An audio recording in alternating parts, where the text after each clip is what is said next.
What's up, Mob Radio? What's Hello. up? Hey, Hey, what's how up? you doing, Mo?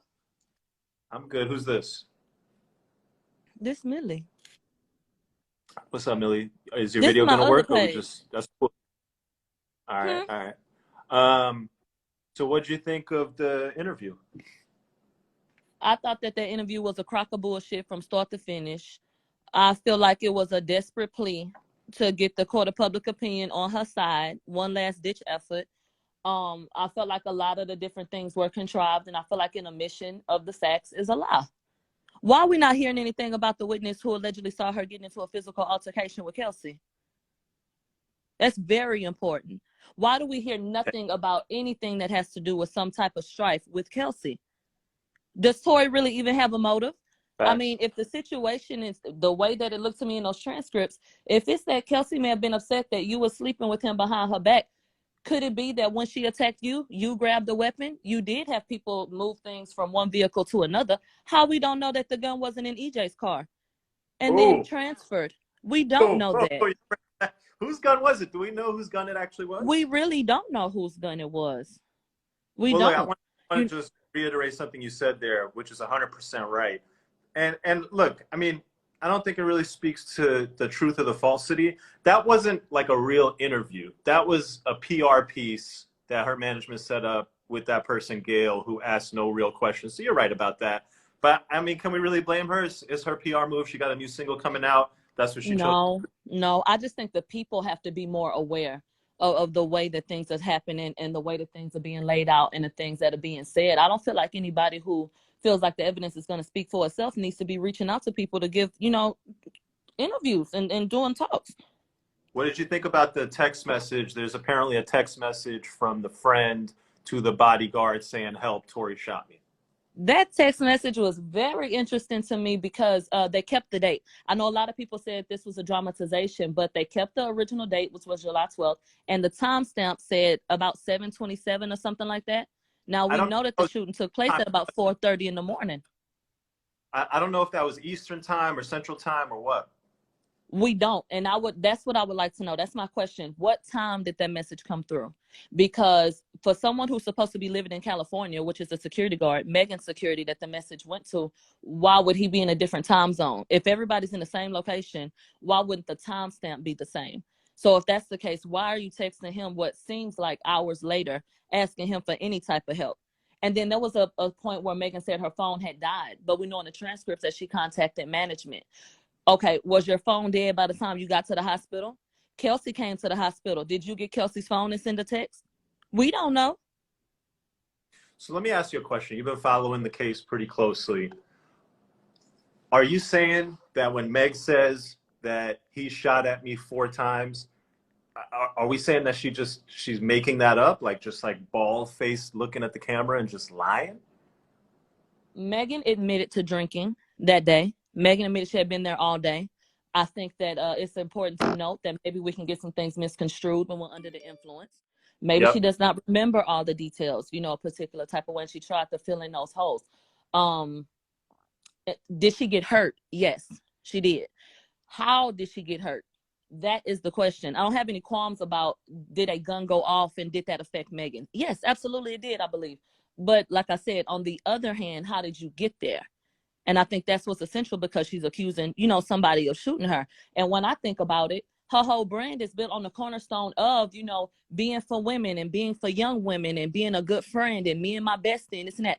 If people knew from the beginning that you were sleeping, with somebody that your friend was interested in, that could have really, really, caused a hitch in what she had going on. Megan is still a very new artist. She has risen to the top fairly quickly, and she's attained so much that I think it looks like or feels like maybe, she's been around and she's been doing this and that.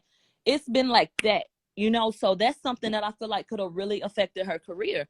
And so I think when you start telling the lie, you got to keep up with it. You know, And one is Megan a liar is not a question. That's a fact. one of the things you said there about the drinking. So you probably remember in the transcript, Tori's lawyer asks the police officer, Detective Stogner, who's in charge of the investigation, and he said, "Hey, did you ever ask Megan how much she had to drink that night?" He said, "Nah." He I'm said no. a witness who says that I was drinking and then not ask the follow-up question, how much drinking. That's crazy. That's horrible police work. That is. And when she sat with Gail, they talked about how she just wanted to leave. Everybody else didn't want to leave. Why did you want to leave? I think that's important. And why did you not leave with the person that you came with? Why does it say that you left and came back? Who was the person that she came with, that EJ in the transcript? Who is that? You know who EJ that? was her stylist. Okay. Yeah, he was her stylist. So I don't Thing I understand. thought was really interesting in the transcript, the police officer said, oh, I don't look at the social media posts. I don't use social media in my investigation. And that's crazy when you consider how much information the witnesses put on social media for the detective to not look at that and evaluate it and To make. not look at it. And they said if she had contradicted any claims, you know, via social media, would that be of importance to you? He says yes. Okay, well, you got a lot of important shit that you need to look at then. And you are very behind. What Because did you there's been think? a lot of contradictions. The last person who was on the live, I mentioned this to them. What did you think about the part when it was like, oh, he was in the pool with Kylie, he didn't want to leave? I think it was because he was trying to hook up with Kylie, or because he didn't want to get in a car where the two women he had maybe been involved with each of them. Let me tell you what I think based on, you know, what I feel like what sources have told me and what I've heard. I think that there was a sexual relationship with Tori and Megan. I feel like, you know how you have those little situations where we're not all the way on, you know, it'll be off and on. We mess with each other here or there, but it ain't that deep. So you may be out and about and you may be flirting with somebody else. I think that he was flirting with Kylie. I think that raised an issue. And I think that's why she was the one that wanted to leave. And I think that's why she had to ask. That's why I feel like an argument ensued. And I feel like that's why it was so important to get him out of that pool, because you're not going to stay here with her. I'm leaving, so you need to be leaving. I do feel like it was a pride thing. When they sat down with Gail, they outright said that the reason why she asked for an interview was because people thought she was lying. So obviously you can't stand for people to feel a particular type of way or feel like somebody, quote unquote, fucking with you a particular way or coming at you a particular type of way. So is it possible to feel like, well, maybe you were upset that, you know, the guy that you was messing with had the nerve to be talking to somebody else in your face? I could think so. So going back to my original issue with this whole case is this. I think that there's a lot of reasonable doubt, but I also think that a jury is going to want to hear, okay, well, if not him, then who? Or if not that, then what? What would you, if you had to give them an alternative that, hey, the prosecution wants you to think this happened, but really this is how it went down. What story would you spin? You know what? I feel like I would love to see like some more evidence or hear like a couple more things or read a couple more things. But at this point, based on everything that's been out and everything I've seen, I'm leaning one of two ways. I feel like the witness said, they saw Kelsey get out the car and start whooping Megan ass in the front seat. The gun was ultimately found in the front seat in the passenger side. What if the gun was already sitting there? What if Megan got the gun to try to protect herself from getting whooped upside the damn head? Or Kelsey pulls it out. I don't see a scenario where Tori pulls out the gun to harm her. For what reason? Yeah. So those are the two that got a motive to me. But I feel like they have loyalty to each other. Would you try to protect your best friend before you protect the nigga that you was fucking with for a little while? Shit, life or death, jail, prison.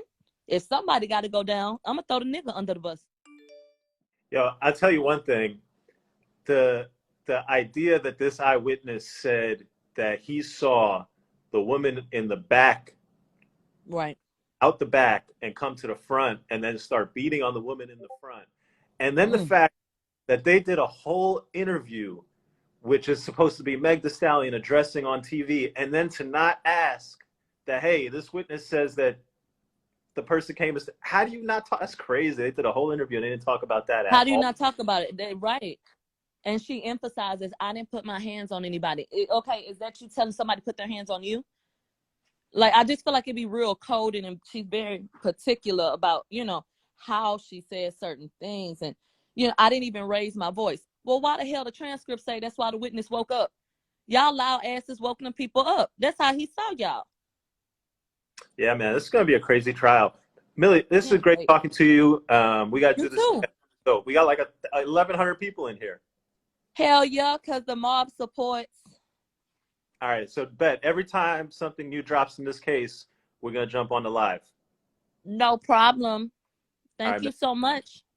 Oh, let everybody know I'm not the ops. I had nothing to do with your page getting canceled. The message, I was like looking over my shoulder. Ooh, Mo is not the ops. We are fucking with Mo. We fucking with Lawyer for Workers. Let's go. Okay? Have a good Yes. Thank you so much. You too. peace. Bye. All right, everybody. I gave y'all a lot of content. Do some shit on my page. Like, follow, comment. Let me know if you got an employment law case. Tell your friends I got a Spanish language website. I'm just going to keep promoting myself until every single last person leaves this room. I do unpaid overtime cases in New York. If you got hurt, call me, especially if it's a rich person